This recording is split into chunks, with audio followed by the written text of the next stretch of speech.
تصور باندھیے یہ حضور کے مبارک جو ابرو تھے یہ یوں جڑے ہوئے اور یہ محراب کی شکل بن رہی ہے اور پیشانی حضور کی، اس کے اوپر حضور کی زلفوں کا ایک بل آ کے لٹک کے گرا۔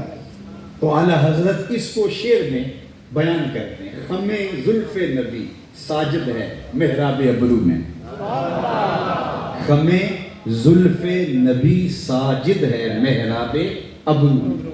تو جو سجدے میں ہوتا ہے وہ کوئی تسبیح بھی تو پڑھتا ہے، تو یہ خمدار زلف جو ساجد ہے اس نے تسبیح کیا پڑھی ہے؟ سجدے میں تسبیح پڑھی جاتی ہے، دعا مانگی جاتی ہے۔ شعر کا دوسرا مصرع سنیں اور واہ واہ کیجئے، خمیں زلف نبی ساجد ہے محراب ابرو میں، خمیں زلف نبی ساجد ہے محراب ابرو میں، خدایا تو ہی والی ہے سیاہ کاران امت کا، خدایا تو ہی والی ہے سیاہ کاران۔ اللہ اکبر، یہ جمال ہے اللہ نے اپنے محبوب کو دیا، یہ خوبصورتی دی مکھ چند بدر شاہ شانی میں، مکھ متھے چمکے لاٹ نورانی ہے، کالی زلف تے اکھ مستانی ہے، مخمور رکھی ہیں مد بھریاں، کیا خوب سجن دیاں اکھیاں نے جی میں پڑھ کے سرائیاں رکھیاں۔ کیا جمال ہے، کیا خوبصورتی ہے، کیا حسن ہے جو اللہ نے اپنے محبوب کو دیا۔ یہاں مجھے ایک شاعر کا ایک اور شعر یاد آ گیا، شعر کی آمد ہونا شروع ہو گئی تو آپ کے چہرے پہ بھی تماہٹ دیکھ رہا ہوں کہ وہ بات زلفوں کی ہے۔ تو حضور کی مبارک زلفیں خمدار تھی اور حضور کی زلفیں نصف کان سے لے کر کے کندھوں تک مختلف جگہوں پر ہونا ثابت ہے۔ یہاں تک پہنچتی نیچے تو حضور کٹوا لیتے، پھر نیچے آتی جاتی، جہاں کبھی کسی نے یہاں دیکھی کسی نے یہاں دیکھی۔ آخری روایت ہے یضرب منکبہ، حضور کی زلفیں حضور کے کندھوں کو کبھی کبھی چوم لیا کرتی، یضرب منکبہ، حضور کے کندھوں کو کبھی کبھی چوم لیتی، اور جب کندھوں کو چومنے لگتی حضور پھر کٹوا دیتے۔ تو کسی نے نصف، کسی نے لو تک دیکھی، کسی نصف کان تک دیکھی، تو جس نے جو دیکھا اس نے وہ بیان کیا۔ اور حضور کی مبارک گردن اللہ اکبر ایسے تھی جس طرح چاندی کی سراہی ہو، اور حضور کی مبارک گردن کے اوپر کبھی پسینے کے قطرے نمودار ہوتے اور کالی زلفیں لٹک رہی ہوتی، اور حضور جب چلتے تو چلنے کا انداز یہ تھا جس طرح حضور بلندی سے نیچے اتر رہے ہوں، اور جب حضور چلتے تو چلنے کی وجہ سے حضور علیہ السلام کی زلفیں چھلکتی، اور جب زلفیں بکھرتی تو زلفوں کی اوٹ سے حضور کی گردن کی سفیدی دکھائی دیتی۔ اب منظر نگاری میں نے آپ کے سامنے کی، لیکن شعر پہ آپ قربان ہو جائیں گے۔ اللہ اکبر، یہ تشبیہ کا شعر ہے لیکن حرف تشبیہ نہیں ہے، اور یہ شعر بلاغت کے اعتبار سے بہت اونچا ہے۔ آپ ذرا اس حسن کو ملاحظہ کیجئے، حضور ہیں، لٹکتی زلفیں ہیں، زیتون کا تیل لگا ہوا ہے، اور حضور کی مبارک گردن کے اوپر پسینے کے قطرے نمودار ہیں، اور ان قطروں سے مشک اور عنبر کی خوشبو آ رہی ہے۔ ہمیں پسینہ آئے تو بدبو آتی۔ بنی حریش کا ایک شخص کہتا ہے کہ جس دن حضور نبی رحمت صلی اللہ علیہ وسلم نے ماعز ابن مالک کو سنگسار کرنے کا حکم دیا، اور مسجد نبوی میں میں حضور کے ساتھ تھا، جب لوگ ان کو پتھر مارنے لگے تو میرے سے برداشت نہ ہوا، تو میں گرنے لگا تو حضور نے مجھے تھام دیا۔ وہ کہتے جب حضور نے تھاما نا تو حضور کی مبارک بغل سے پسینے کے قطرے میرے اوپر گرے، وہ کہتے ہیں وہ مشک سے زیادہ خوشبودار۔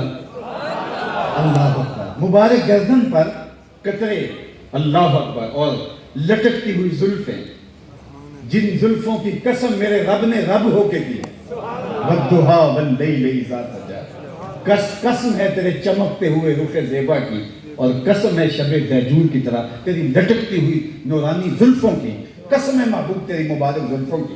حضور کی زلفیں لٹک رہی ہیں اور چاندی کی طرح حضور کی مبارک گردن، پسینے کے قطرے، حضور ایسے جیسے اونچائی سے نیچے اتر رہے ہیں اور زلفیں چھلک رہی ہیں، اور درمیان سے جو ہے وہ پانی کے قطرے جو پسینے کے قطرے نمودار ہوتے ہیں، چھلک کے درمیان سے وہ چمک نظر آتی ہے، اس پہ قطرے نظر آتے ہیں، پھر زلفیں ڈھانپ لیتی ہیں، پھر حضور چلتے ہیں۔ تو اس منظر کو ذرا اس شعر میں دیکھیے اور میری گفتگو اختتام کی طرف پہنچ جائے گی کہ اللہ اکبر،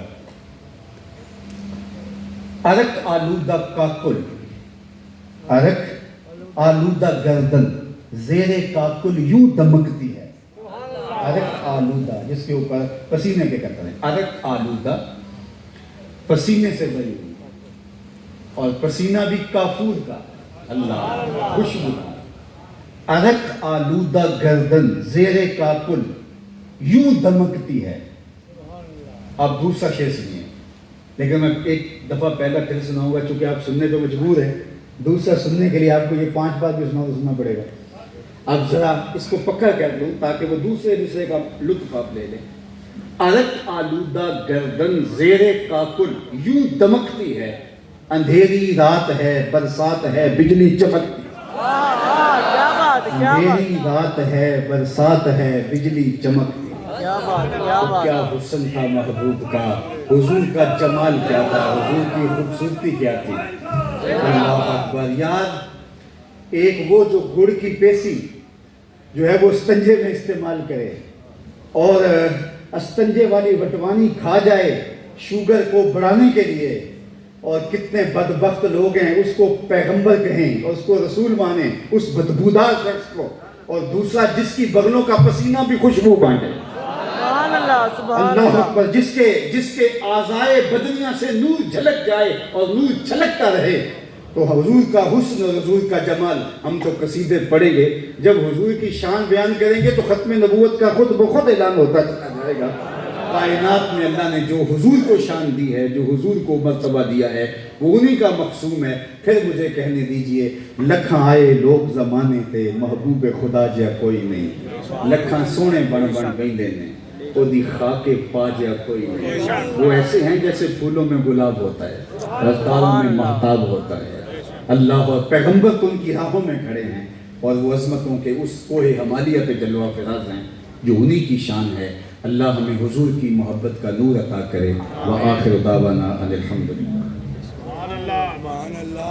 اللہم صلی اللہم صلی علی سیدنا و مولانا محمد ماجد الجود والکرم وآلہ وصحبہ وبارک وسلم. اللہ اٹھے ہوئے ہاتھ پھیلی ہوئی